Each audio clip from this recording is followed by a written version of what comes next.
Boss! Tandaan mo to. Ang unang partner mo sa negosyo mo, hindi yung investor mo, hindi yung supplier mo, hindi yung customer mo, kundi yung empleyado mo.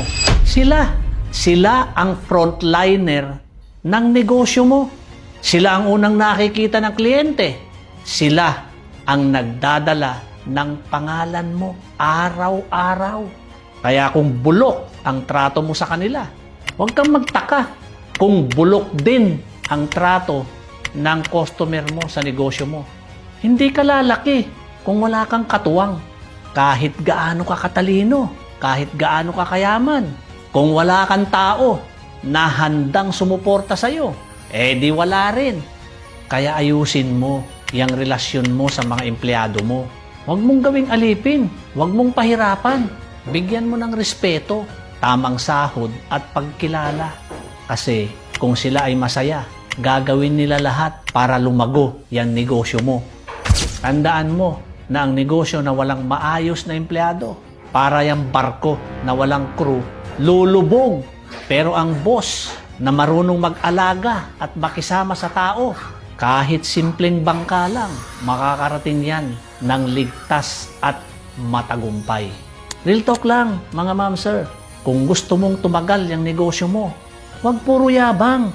Alagaan mo yung mga empleyado mo dahil sila ang tunay na lakas ng kumpanya mo. Yo! Ito si Lars. Kasama mo sa bawat hakbang. Sa bawat pakot simento, may pangarap na tinatayo. Lars Services at Lars Home Builders. Tibay, sipag at puso, yan ang aming tatak. Tibay ng gawa, puso sa serbisyo. Lars Services, siguradong dekalidad to.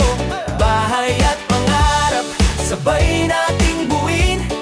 Sa Lars Home Builders, sigurado kang panalo rin. Mula umpisa hanggang dulo, walang iwanan. Sa bawat proyekto, may plano, tasal na sandigan. Hindi lang trabaho, misyon na totoo.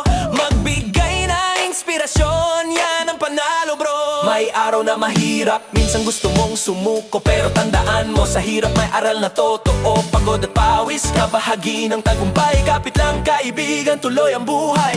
Tibay ng gawa, puso sa serbisyo. Lars Services, siguradong dekalidad to. Bahay at pangarap, sabay nating buuin. Sa Lars Home Builders, sigurado kang panalo rin.